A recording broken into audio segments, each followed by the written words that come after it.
আরো বেরোই মরুর বুকে কে এলো আজকে نو د صدیق اکبر تر ولایت بل چا کې دغونه ولایت نسته دا مشتدي دا اوس دلته د ازمږ دنیا دا عجز غریب خلک پلانای وابي د ولیان نه مني ولی دای دغه بولی سي دا پرتګ کښلې په بازار کې یاري دوري ولاړ شي بیا دوري ولاړ شي نه لمونځ کوي نه اودس کوي نه توبه کوي نه کلمه وایي نه په ځان پیږي نه په بل پیږي زوی مړی ولی خو ته نه منې تا د صدیق اکبر کوم قدر کوي تا یې ورځ په یو مجلس کې یاد کړی تا یې ورځ د صدیق اکبر په حال کې چورت ولی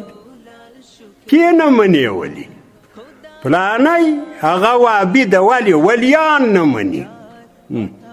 ته ولی پیژنې ولی چاته ویل کېږي ته په خپله سور جاهل یې ولی در معلوم نه ده چې ولی څوک ده زما دې د الله په ذات قسم یې له نبي علیه السلام مرادي خواته په دې ټول انسانیت کې زما د صدیق اکبر سره محبت زه ولی منم که نه منم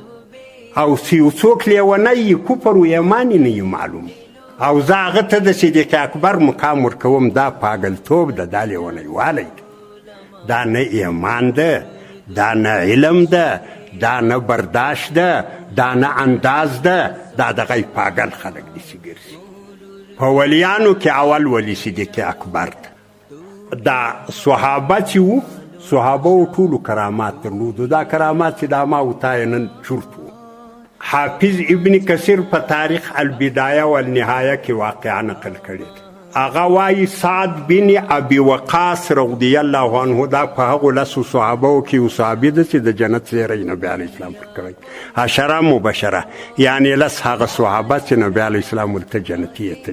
یو په هغو کې ده نو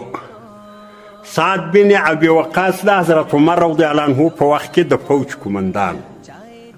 د پارس خلیج ته راغی د جنگ په اراده چې له پارس والاو سره جنگ خلیج ته چې راغی دریاب لار نه ورکوي چونکې هغه وخت کې امکانات هم نه وو کښتۍ به یا وې نه که به وې د هلته به موجودې نه وي نو یو څو شپې یې د هلته وکړي دریاب پر غاړه خواته د پارس والاو فوج هم راوتلی ده پیلان دي ورسره یو څو ورځې بعد سعد بن ابي وقاص رضی الله عنه ولاړ سو دا اعلان یې وکړي چې زه د الله د دین عسکر یم زه د الله یم دریاب د الله مخلوق ده زه د الله مخلوق یم زه د الله د دین دپاره کار کوم الله به ماته یو ضرور لار راکوي په دریاب کې څوک له ما سره پر دا اوبو ورګډېږي نو چونکې دا خو قوي ایمان غواړي شپېته کسان برابر سو ورموږ در سره ځو دا نور ورموږ په اوبو نه ګټېږو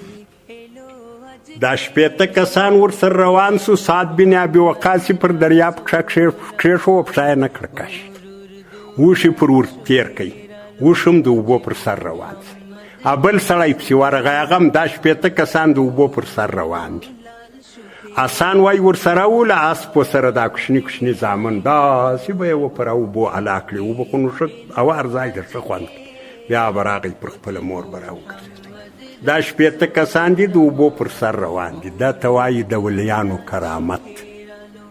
دا کرامت په صحابو کې موجود و نن چې زما و ستا په مخ کې یو سړی د اوبو پر سر روان سي لیوني کېږو سجده ورته کوو لیکن د سعد بن ابي وقاص او د ده د نه پنځوستو ملګرو یاد هم تر اوسه هم نه ده تازه کړی نه هم له هغو سره اظهار د محبت کړی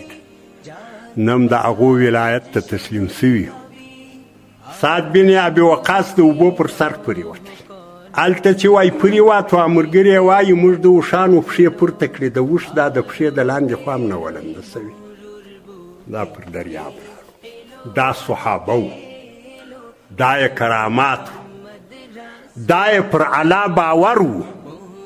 چې الله زه ستا دپاره کار کوم ته به ماته نجات راکوې پر اوبو مخامخ ورسي الله لاره هم ورکړه الله وایي انا علی ظن عبدي بي وایي زه چې د بنده پر ما څنګه ګمان یې زه هغه ورسره کوم که د بنده پر ما دی ګمان و چې خپله تاخته نه وکړم له الله له لوږې مرم بیا یې وزنم له لوږې کې وویل چې یوه پښه پر بله واړه والا غیرتمند ذات ته دا ستا نس نه پر درنېږي هغه ته عمري وریځې وباشي الله داسې ذات. حضرت عمر رضی الله عنه په مدینه منوره کې پر منبر باندې ناست و، تقریر یې کاوه د جمعې. د ایران پر سرحد باندې مجاهدین جنګېدو، یو ګروپ و د ساریه په نامه باندې، یو د دوی مشر و قومندان. دا د غره په لمن کې دي، دشمن له خوا هڅه کړې ده چې پر غره راوخیږي، له پاسه ځان په لوړ کې ویولي. حضرت عمر رضی الله عنه ته حالت معلوم شو. هلته د خطبې په مابین کې ویل یا ساریه الجبل، ولې ساریه د غره خوا دې وساته. ساریه چې د فوج قومندان و هغه هم هلته ناروار بید. دا د حضرت عمر کرامت هم ده، د ساریه کرامت هم ده. هغه واروید، ملګرو ته وویل چې د امیر المؤمنین غږ مې غوږ ته راغی. هغه وایي د غره له خوا احتیاط کوه. غره چې راوخاتو، کافران د غره په نیمای کې و، بس غیسې ورته بند کړو. هغه دا د صحابه و کرامات، ډېرې نمونې د کراماتو د صحابه وسته. مرور دولال شکرالو